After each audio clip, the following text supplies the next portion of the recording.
World cup की update ले लें। इस वक्त टी20 वर्ल्ड कप के हवाले से आपको बताऊंगी अफगानिस्तान जनाब इस वक्त सेमीफाइनल में पहुंच चुका है और बड़ी शर्म की बात है पाकिस्तान के लिए कि पाकिस्तानी घर आ चुके हैं और अफगानी जो है वो सेमीफाइनल में पहुंच चुके हैं, जो कि बहुत छोटी सी टीम थी किसी वक्त में, लेकिन अब वो तगड़ी टीम हो चुकी है। बांग्लादेश को हराया इन्होंने और अब ये सेमीफाइनल में पहुँच चुके हैं और बड़े खुश हैं अफगानी इस मैच को जीतने के बाद, क्योंकि उनको फाइनल के इम्कानात लग रहे हैं कि वो अनकरीब फाइनल में भी पहुँच जाएंगे अब ज़ाहिर है, और सेमीफाइनल तक तो इनकी रसाई हो चुकी है।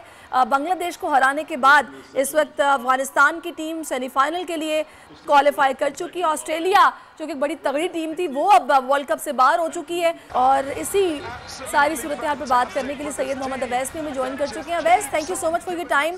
कैसे देखा आपने ये मैच और अफगानियों का वर्ल्ड कप के सेमीफाइनल में पहुंचना, सोचा था आपने? सोचा तो नहीं था अफगानिस्तान को, लेकिन मुझे सिर्फ एक चीज थोड़ी सी इस मैच के अंदर बुरी लगी थी, जो कि सीरियसली हाईलाइट आपको पता है कमेंटेटर्स ने भी की थी, जो गुलबदीन नाइब ने जो एक्टिंग की थी। आपको पता है वो बारिश की जो एक बॉल थी जिसमें शायद जो बांग्लादेश है वो डकवर्स की वजह से आगे हो सकता था, एक स्कोर अपना पीछे थे, तो उन्होंने जो एक्टिंग की नीचे गिरने की कि मेरा अपना क्रैम मुझे पड़ गया, वो बड़ा एक बुरी चीज थी। तो मैंने कहा नहीं यार, they don't deserve to win it. लेकिन जिस तरीके से क्रिकेट खेली अफगानिस्तान ने पूरे टूर्नामेंट के अंदर, हैट्स ऑफ है। एक नॉन टेस्ट नेशन मैं कह सकता हूँ, उसको टेस्ट स्टेटस मिला बहुत कम अरसे के अंदर। टी20 के अंदर उन्होंने जिस तरीके से परफॉर्मेंस दिखाई है, अब उनकी पब्लिक भी आप देख सकते हैं कि जो कि वो एक जज्बाती लम्हात इस वक्त हैं, अफगानी प्लेयर्स के डिजर्व करते हैं वो जिस तरीके से सुपर 8 के अंदर स्पिनर्स ने कंट्रीब्यूट किया। राशिद खान की कप्तानी ने बताया कि क्या वो इम्पैक्ट लेके आते हैं टीम में, लेकिन इस मैच पे खाली ऑस्ट्रेलिया, इंडिया, यहाँ तक साउथ अफ्रीका की नजरें थी, क्योंकि साउथ अफ्रीका अफगानिस्तान से खेलेगा, तगड़ा मुकाबला होगा, आसान मुकाबला नहीं होने वाला। अच्छा, वैसे कि रहमानुल्लाह गुरबाज का मैं ख़ास जिक्र भी करना चाहूँगी कि इन्होंने तकरीबन 43 रन्स की इनिंग खेली है और टॉप बैट्समैन यही थे और इन दोनों की age I think almost 22 years है, जो फर्स्ट 2 बैट्समैन थे। तो इन्होंने बड़ा अच्छा एक आगाज़ दिया आज के इस मैच में, जिसके बाद ज़ाहिर है 115 रन तक इन्होंने फिर स्कोर किया है। अच्छा टोटल था आपकी नज़र में?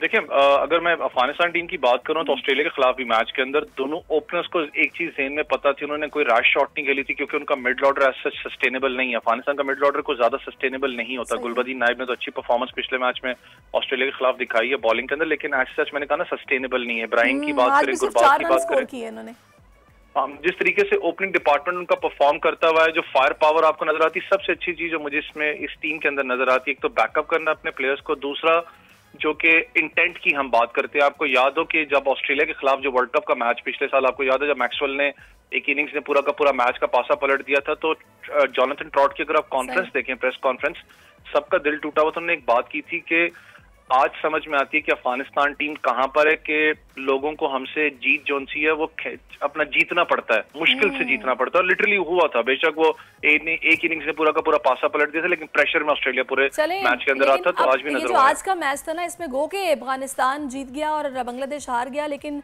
बांग्लादेश के जो लिटन दास हैं उन्होंने यहाँ पर तकरीबन मेरा ख्याल है कि 54 रन की इनिंग खेली और नॉट आउट रहे हैं, तो उनको अप्रिशिएट करना मेरा ख्याल है बनता है।